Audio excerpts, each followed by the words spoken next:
Buenas tardes, mi nombre es Marc Romero y formo parte del equipo de redacción de Palco 23. Seguimos adelante en esta primera jornada de Sports Business Meeting para tratar de analizar cómo ha sido el impacto de esta pandemia del coronavirus en la industria del deporte, pero también y sobre todo para analizar cómo se lo hará esta industria para seguir adelante.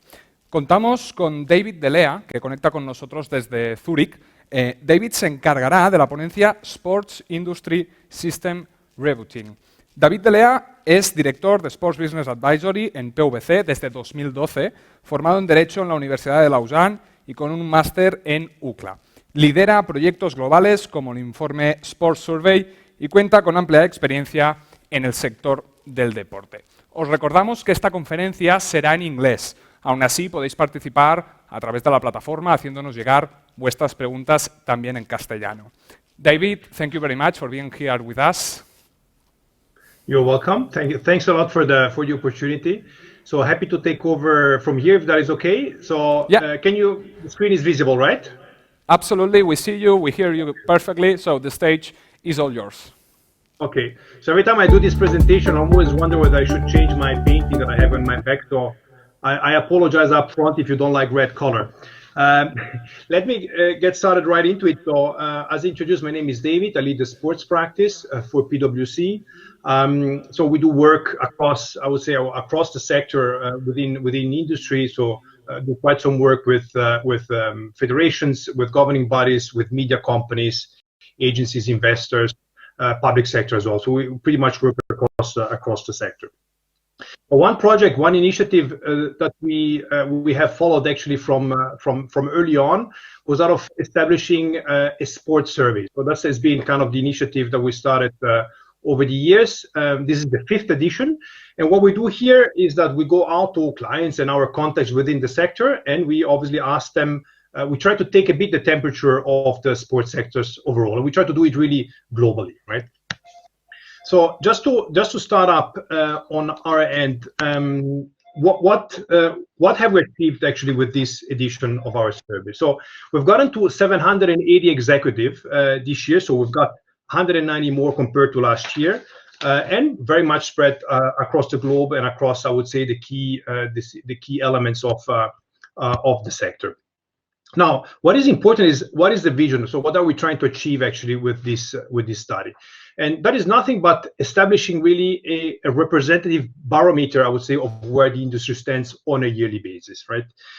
Again, nobody's got a crystal ball, ever more so in these times of great uncertainties.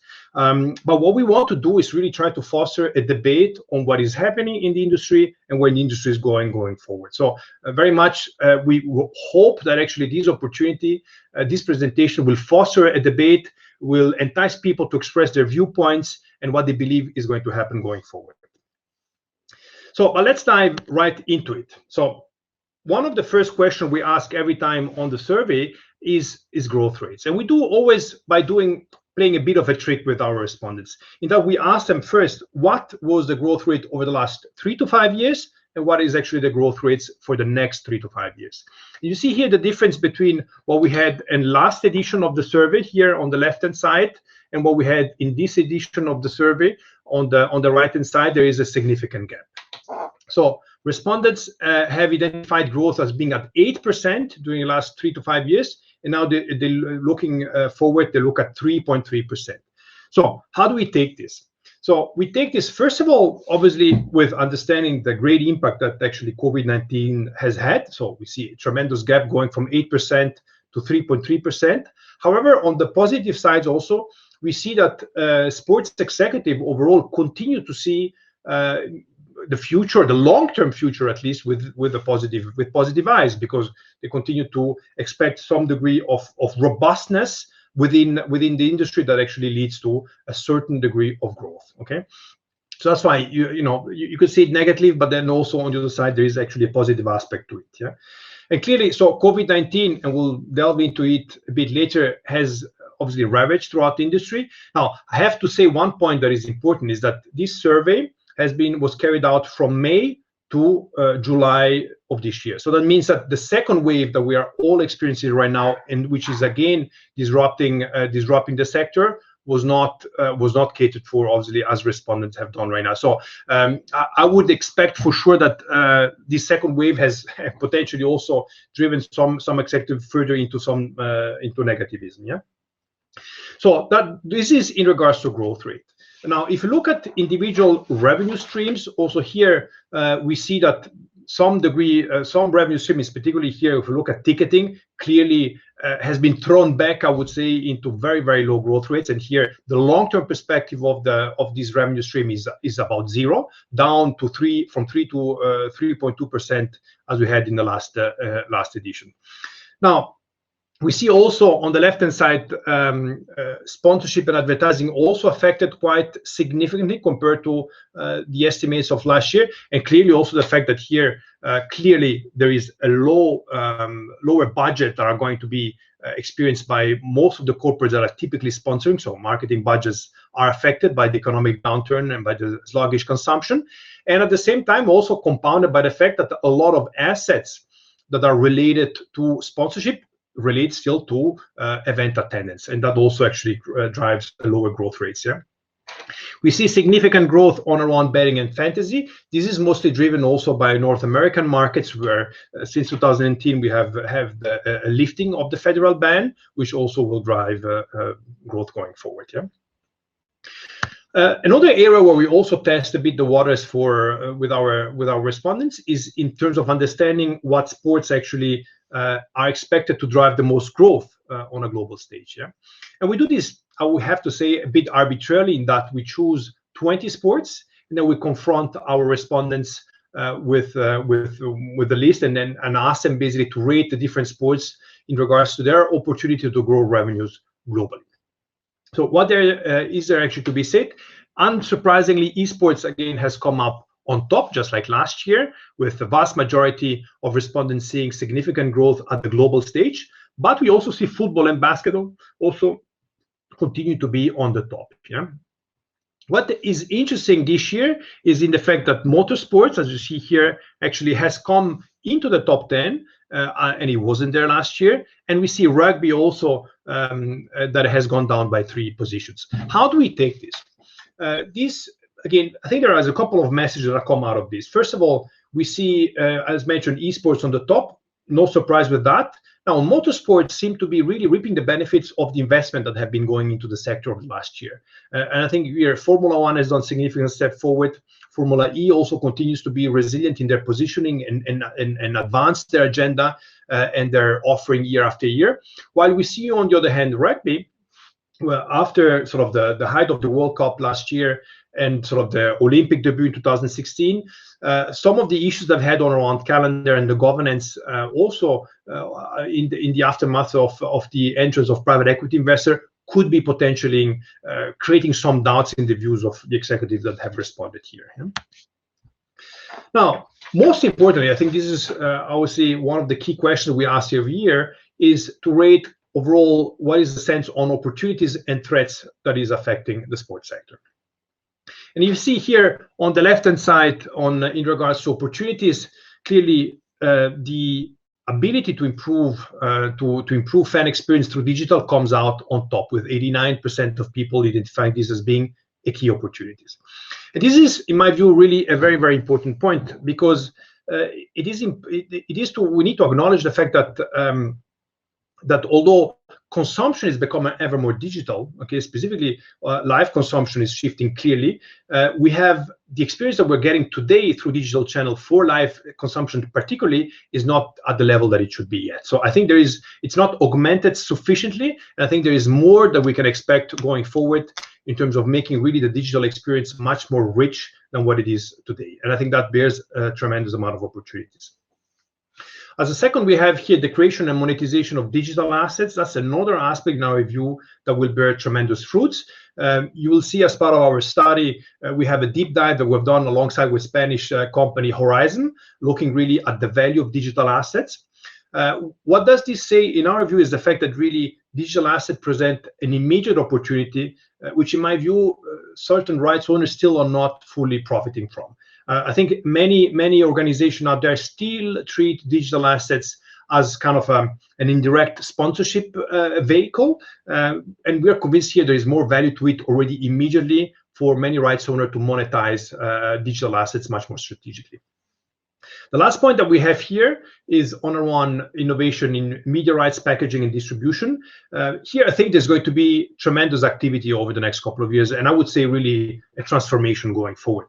And we've seen it during COVID-19 as I would say the negotiation balance has swapped away from rights owner to rights licensees, to media companies to this extent, to content buyers. And I think here the future will look, in my view at least, different compared to what we've experienced so far. I think that there's going to be a media distribution which will be much more, I would say, diversified, potentially also a bit more fragmented from a distribution perspective, although in our view we're going to see a certain consolidation from a consumption perspective. But from a distribution perspective, I think we're going to have a future that is going to look much less exclusive. So there's going to be a softening, in my view, of exclusivity. We're going to have much more risk sharing and collaborative model going forward.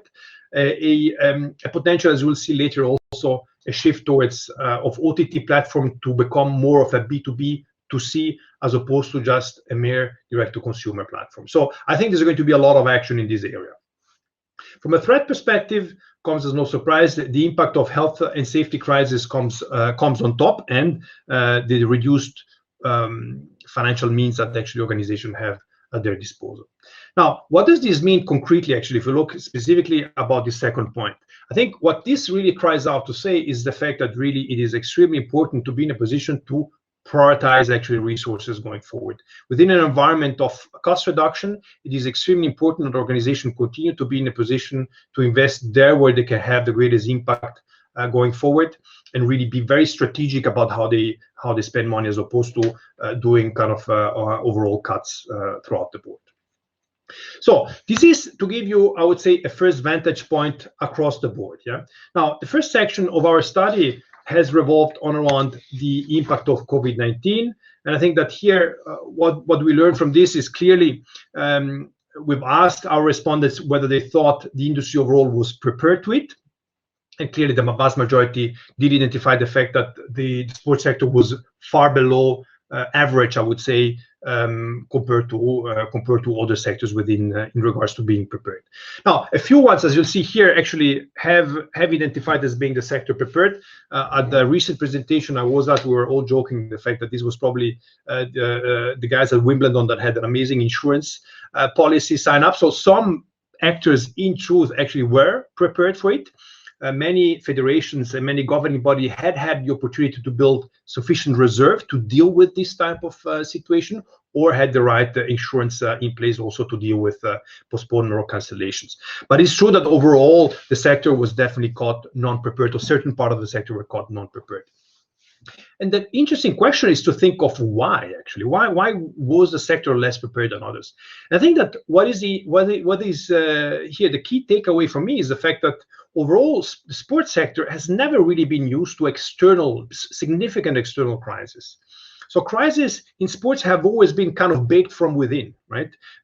Think of corruption, doping, and so on and so forth. So I would say this is the first time that actually the growth trajectory that sports has lived for decades, right? And was really unaffected by other type of economic crisis, the first time that an external crisis really hits hard. And I think that's kind of the key learning probably for the whole of the sector. Now, how long this will last? It looks that this is not going to be a short-term situation. So clearly, already back before the second wave, sort of our respondents definitely thought that 22 to 23 was the most likely sort of timelines for this crisis to be over and be in a position to be at the levels that we were before. So not something that will be over soon. Now, the key question that comes out of this is to say, how will consumption behavior change as a consequence of this crisis? So can we assume that sort of medium to long term sports consumption will be changing, or we're going to be subject to more sort of a high degree of competition from other type of content types?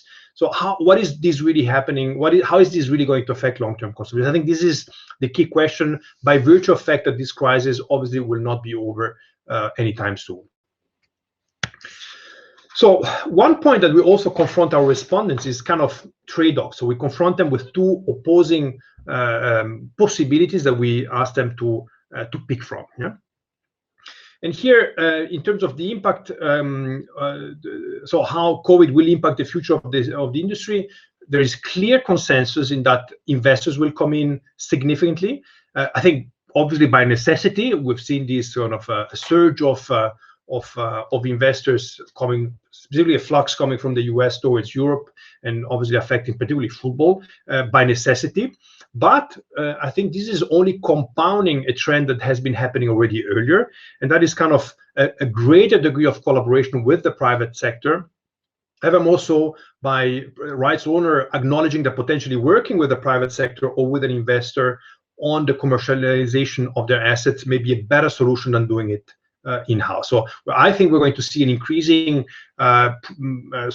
push towards kind of carve-outs or separation of commercial entity out of rights owners and collaboration with private investor to exploit and to drive commercialization with these new models. So in a way, kind of a conversion towards more of a North American model, at least from regards of a commercialization.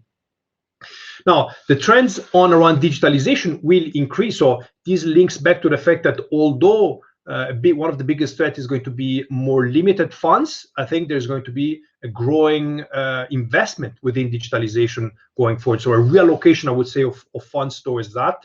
And not only from a front-end perspective, but also really below the surface in regards to data analysis, cloud capabilities, and so on and so forth. Last point that we see here where there is also consensus is on around diversification of revenue. So clearly those rights owners that had all of their eggs in one basket have been suffering. So I think we're going to see a greater push towards diversification going forward compared to what we've experienced so far. Now, maybe one point where there wasn't any consensus, which I think is interesting, is reform. So the last point that you have here, whereby, so clearly we all agree that this is an amazing opportunity, so to speak, for reforming the systems, of getting some of the fundamentals right. And I think that here our respondents do not believe really that governing bodies will have sufficient courage, I would say, to go through with all of the reforms that may be necessary. And that's kind of what we read, the way we read this lack of consensus, if I may say. Now, one point that also drives consensus is clearly on around collaboration. So the majority of respondents believe collaboration will definitely intensify across the board. Now, in terms of collaboration, we see here kind of the key choices by our respondents.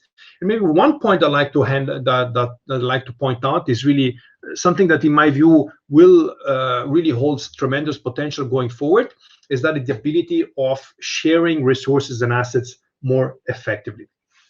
And this is something that in North American sports is kind of by design, whereby you have the big leagues that actually offer a whole ranges of shared services, from technology to others, for the benefits of their teams, which is not really present or is not part of culture, I would say, in European sports, and which, in my view, actually bears significant fruit. So I think that I would hope to see a greater push within leagues or even a sort of a network of federations to say, look, how can we really kind of put together certain resources that are not necessarily strategic for competitive advantage, and really sort of reduce costs and get greater synergies through that, all while keeping competitive balance and at the same time also fostering sort of individuality. So I think there is more to it than what we've seen so far. So hopefully that will drive forward. So there you go. So this is now on the COVID-19. Now, what I'd like to address next is on around sports media. That's a kind of the second section that we've had as part of our survey. And what you see here, so we have the media section, the media sector in our survey. This is very rich. So I would definitely advise you to go through it because there is quite some interesting insights there. I've summarized here the key takeaways in regards to a question that we've asked to our respondents around what is the growth of content they see going forward, what type of content, as well as then what type of channel and what type of business model. What are the key takeaways here is to say that actually, you see it on the left-hand side, sort of before live video content, we have 4 other type of content that's come kind of on top. And this is, I find it an interesting insight here. we see it compounded by COVID-19, is the fact that on-demand content is becoming ever more relevant and more valuable at the same time. And this tells us clearly the fact that there is a necessity, I would say, for many sports organizations to move away from just, I would say, live content and move much more into an always-on approach. So how can you leverage content to a level whereby you become an IP company, sort of a publishing company, so to speak, and really have an ability to engage on a continuous basis, as opposed to only kind of valorizing sort of the physical representation of the event and the distribution of it. Yeah. Now, what it also tells us here on around channels and business models is the fact that media companies continue to be suffering under a tremendous stigma. So you see here, pay TV and free-to-air broadcasters are definitely seen as being at the bottom of the pyramid in terms of growth opportunities, irrespective of cable online, as you've seen. So we've been specific here and pointed that out. So, and I think that in my view, I would tend to disagree with this. I continue to be of the view that media companies have a significant role to play going forward. Clearly, they need to pivot part of their business model. So, and digital here becomes front and center, undoubtedly. It also means that they need to be in a position to focus much stronger on their core capabilities. But I continue to be of the view that rights owners will continue to work with media companies that are really strong at managing their viewer base, that are strong at commercializing and monetizing their viewer base, managing churn. So I continue to believe that media companies definitely have a tremendous role to play going forward. Yeah, maybe at a different cost base to what they have today, but definitely they have, I think, a rightful justification within the broader value chain. Yeah, that's at least is my viewpoint. Now, another point here, which goes beyond the survey. So this is data that we've been able to source from Iris, our partner, our data provider here, which has provided us data that puts a bit into context the conversation I just initiated before around live content and on-demand content, where they've given us consumption per week of highlights versus live across age group, ranging from 2015 to 2020. So this is a 5-year period. And here we have some very interesting things, sort of items that actually point out. First of all, you see here that the consumption of highlights per week for millennials is just as much as live. So you see it here. I would say that you see that these two numbers get very, very close. Yeah, I think this is an interesting message. It really shows that again, millennials do consume tremendous amount of highlights or on-demand content related to sports. Yeah. However, we also see one point which I find very, very interesting is the fact that we have growth of live content across both age groups and also for millennials. So the tenet or the fear of having millennials are not consuming any live content, that does not seem to hold true in this case. And this is the true actually for both millennials as well as non-millennials, which I think is definitely a good news. However, if you look then at the combined pattern between highlights and live, you clearly see a swap. So the relative importance of highlight type of content for millennials is significantly higher compared to what you have for non-millennial. Well, the live experience continue to be the dominant form of consumption. So we see here a certain generational gap that is forming. From a channel, that is clear. So linear television per se, and just to be clear, irrespective of the device. Yeah? So if you're consuming, I would say, on an OTT platform on your smart television, that falls under OTT, not under linear television. Yeah. So the consumption here is going down and is clearly increasing as you see it with these other channels. Yeah. And this is really the reason I think that overall we really see a continued growth also within live consumption, is that obviously the accessibility of content through a lot of the mobile consumption that is enabled through OTT and social media gives further touchpoint, further opportunity of consumption that weren't there before. So definitely have growth, and goes without saying, no surprise here, the fact that the biggest growth on highlights does come actually from those channels. Yeah. So an interesting picture here. Now, an open question that remains out of this is to ask, okay, do we have different personas, so to speak, that are consuming tendentially live content and just little highlights, or vice versa? So a lot of highlights less live. So that's another point that we are studying at the moment. But the overall message, which I think is to be brought across, is that, again, live content continues to be relevant across age groups. It's kind of eroding a little bit in terms of its growth rates compared to non-millennials, but continues to be there. So it's very much up to rights owners and media company to see how we can keep the momentum of this continued interest before it really starts eroding going forward. I think that's kind of the key message from my perspective. So just like we've done for COVID-19, we also here confronted respondents with kind of trade-offs and the ability to pick between two. Yeah? And here, clearly, if you look on the consensus side, we see that everyone agrees that the experience, as I was hinting at the very start, will become much richer. Everyone agrees that digital is not delivering yet in terms of richness of experience, and that will change and will drive significant opportunities. I think that's a key point. Second point, where people tend to agree as well, is the fact that premium live sports will continue to be highly preserved and exclusive. And here, I may say that under the guise of wanting to foster debate, I partially disagree. I think, as mentioned earlier, I am of the view that there's going to be a greater slicing and dicing of packaging on around platform and experience. And I'm of the view that really the long-term future of media rights distribution will be less so on around a kind of a bedrock of exclusivity and much more collaborative and much more non-exclusive. And hopefully with a much broader accessibility to content compared to what we have as of today. Last but not least, also there is also consensus is the last point here on around the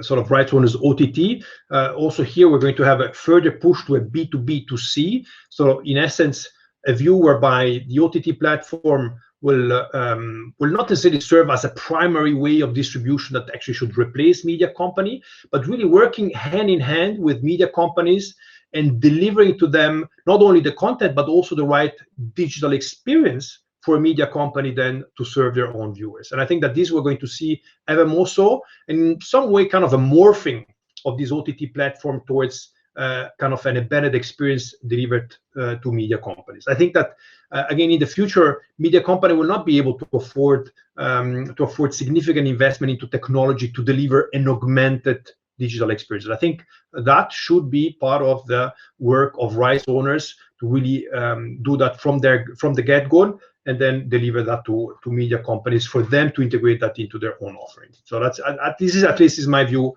of how the future may shape up.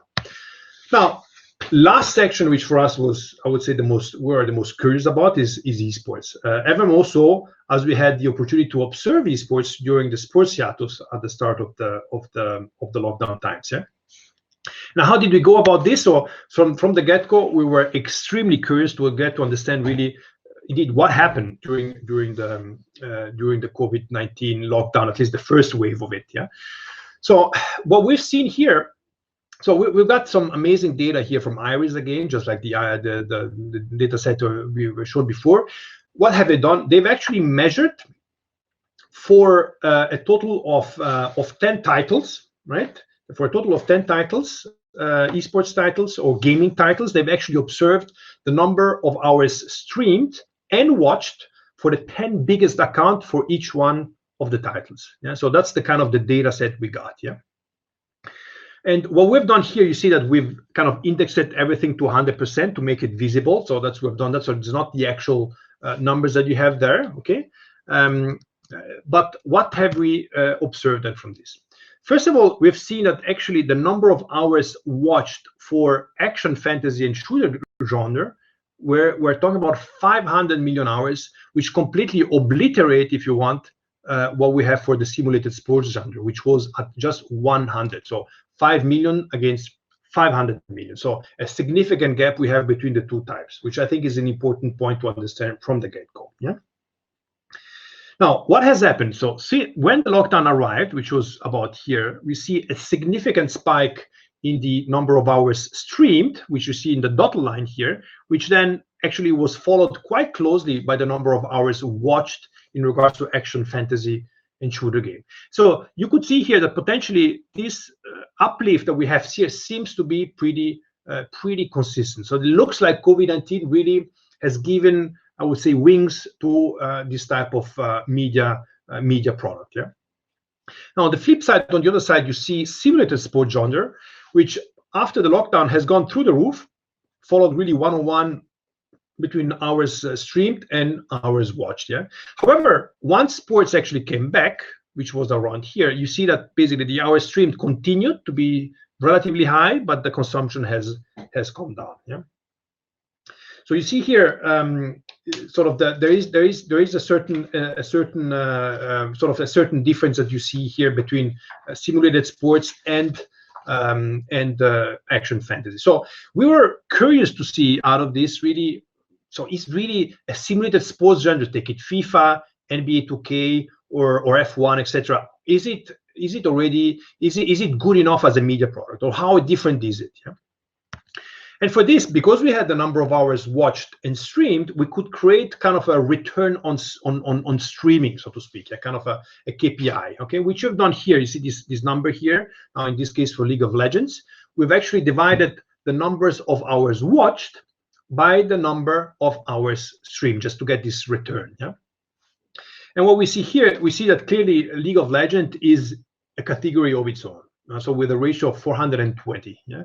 So this clearly shows the fact that Riot Games here has been. So I mean, this hasn't come overnight. So Riot Games has been investing significantly into really uplifting their game into a proper esports, respectively, a proper viewership product. Yeah. And they obviously reaping the benefit from that. I mean, they have about 12 professional leagues, okay, we're qualifying for World Championship. So it's really a new at a new level in terms of maturity. Now, there is also what you can see here, a huge degree of volatility. So if you look at CS:GO, for example, also a decent return, although another league again compared to League of Legends, but with a higher degree of volatility. So we see that here is much more linked to specific events that happen, which really create a spike in their viewership. Now, what we see here clearly is a gap to simulated sports. Unsurprisingly, on top comes FIFA with a ratio of 40 and far ahead compared to the other type of titles that you could have out there. So the question here is really, why is this the case? Is really a simulated sports esports product just at a structural disadvantage? Because one could argue, well, why would you watch FIFA esports game if you can watch the real thing, right? So can we kind of break the mold of just compelling to gamers and become really a true media product? Yes or no? I think that's the key question. Some would argue there is a structural disadvantage. Some would argue that we are only at the start of a journey.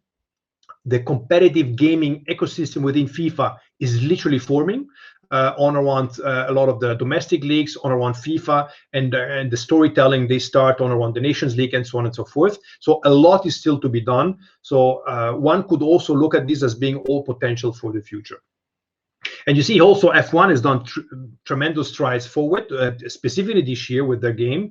They've done a tremendous job, I think, in terms of merging some of their real athletes with the game. So I think also there is more to see there. And this very question on around the media product and whether this sort of simulated sports would ever become a proper viewership program, we've asked our respondents.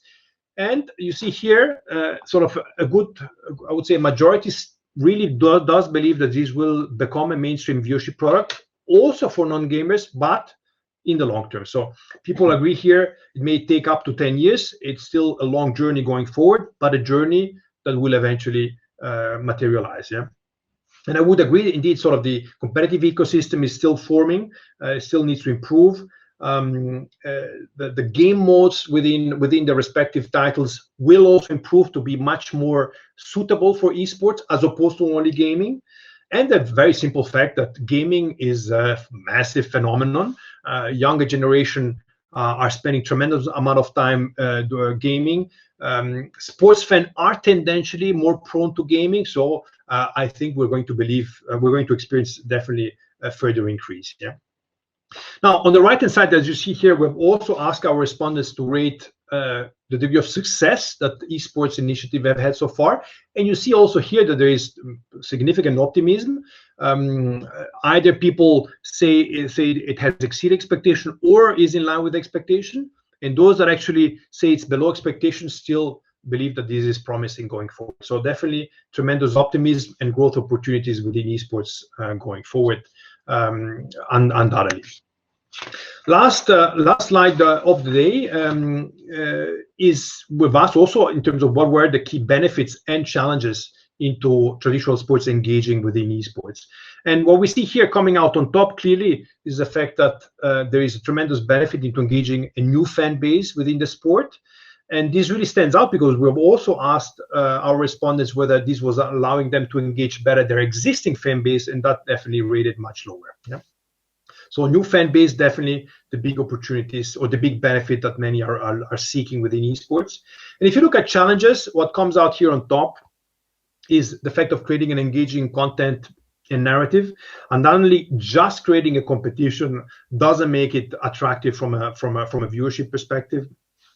It is important that any competition, as we're used to in traditional sports, needs to have a proper narrative, a proper storytelling. It needs to fit together. It needs to be into a bigger scheme, and that needs to be really thought out and planned out within an ecosystem. We shall remember within esports, which is a bit more complicated, right? So you have a relationship with the publisher, which adds a dimension that sports organizations are not used to within traditional sports.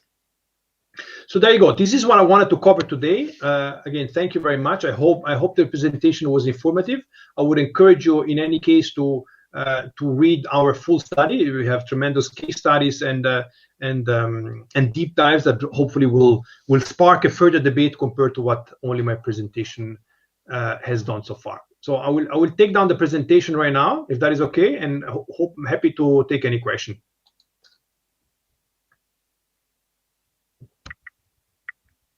I cannot hear you. Okay.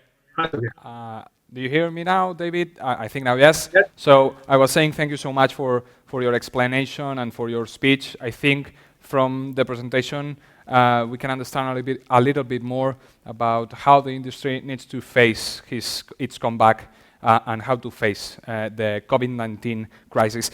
Let's go now through the Q&A section because we have a few questions. For example, I'll start asking you about esports. For example, someone is asking how much is actually esports against sports, against traditional sports in terms of revenue growth rates, and how you oversee this into the coming years? Yeah, so it's a good question. So from a growth perspective, esports is growing at a tremendous rate going forward. So I think we had we're talking about up to, if I'm not mistaken, about 20%, if I'm not mistaken, this year. I had seen the figures recently. I can look them up. That obviously does not compare with the size, with the growth rate of sports industry. Sports industry obviously will not grow this year. I think that goes without a doubt. Well, to the contrary, we're talking about growth perspective, even based on our survey, which is around 3% yearly, but long term. This does not compare with the growth rate of 20% plus that we may have in esports. However, esports come off the basis of a very small market share today. So today within esports, we're talking barely above 1 billion globally. So this compares to then the global sports industry, which is 150 times bigger. Right, so we're talking for global sports of maybe 150 billion plus. So both from a size perspective are not comparable, but definitely growth rate speaks for esports from a relative terms. But again, from an overall size perspective, both are not comparable, undoubtedly.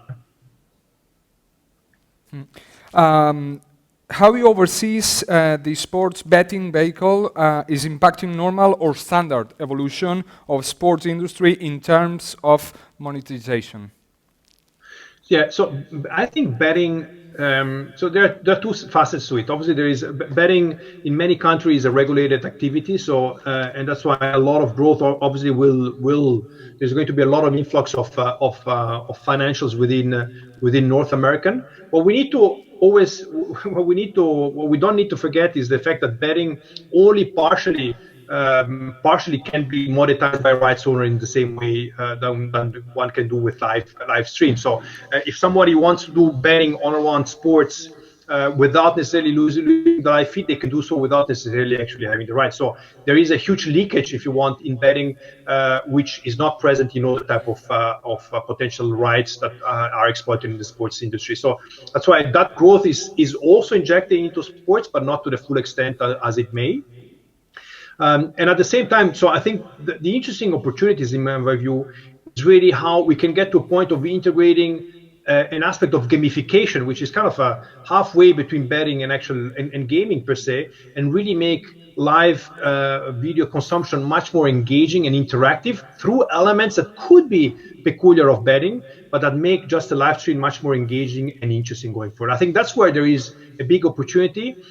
Is it betting? Is it media? Is it kind of halfway? But I think that that's definitely an area of opportunity for the sports sector going forward. I like also to ask, someone is asking, I know if nowadays soccer clubs or any type of clubs are too depending on the TV right holders that pay and are like 80% of the budgets of any club. Do you think that the industry needs to diversify his revenue?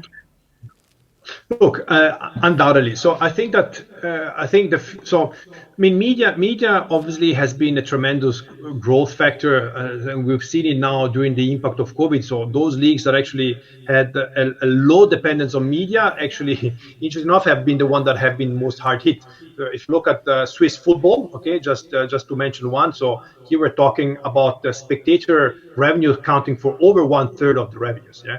So if football in Switzerland is worth 300 million, which is roughly the case in dollars, then you have 100 million that have been obliterated over 1 year if spectators don't go to the stadium, right? So if you go to UK, to England, okay, there the portion of media is much higher. Hence, even if you're playing without spectators, you can afford to go on. There is so media becomes ever more important. I think that is okay, right?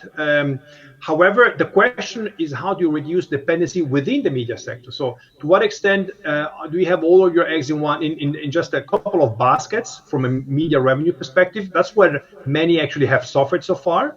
And the question is whether you can move away from kind of that degree of reliance and have a broader network of partnerships within media, okay, which allow you actually to hedge your risk, to be more accessible, because that's in the end we are talking about an issue of accessibility.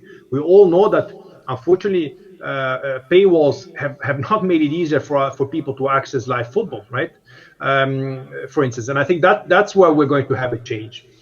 But I think that the reliance on media revenues as a revenue stream will continue to be important, and it's rightfully so. The question is, how do we reduce the risk within the media sector per se? Mm-hmm. We have time for just one more question. Someone would like you to ask about this new project about the European Super League.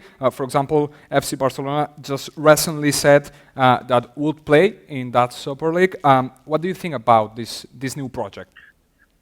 Look, here I'm just expressing a personal opinion. So I think that it's a debated viewpoint. So I think what is fundamentally important is how do we keep a mechanism of how do we maintain a pyramidal system within sports that allow actually to make sure that the professional level continues to fund the development of sports. We shall never forget that sports is not only an entertainment product. Sports is not only an entertainment product. If we treat it as such, if we treat it like a movie, then we're missing something, right? Sports has a fundamental societal role on our own healthcare, on our own societal cohesion, which we need to continue to safeguard. So I think what is important is how do we find mechanisms to make sure that this pyramidal system continues to be alive. There can be partial pushes for privatizing, just like the one you've mentioned. However, we need to continue securing kind of that ability, that kind of that funding mechanism. Now, on the merits per se of having a few, I would say a few that actually concentrate all of the value within football, there are certain merits from a commercial perspective. I don't doubt that. I'm not sure that actually would contribute to the greater good of football and for developing a sustainable football ecosystem in the next 10 to 20 years. But that's a personal opinion. David, thank you so much. It's been such a pleasure. Muchísimas gracias, David. Nosotros ponemos ahora una pequeña pausa a esta conferencia. Nada, 5 minutos y cuando falten 10 minutos para las 6 conectamos otra vez en Sports Business Meeting.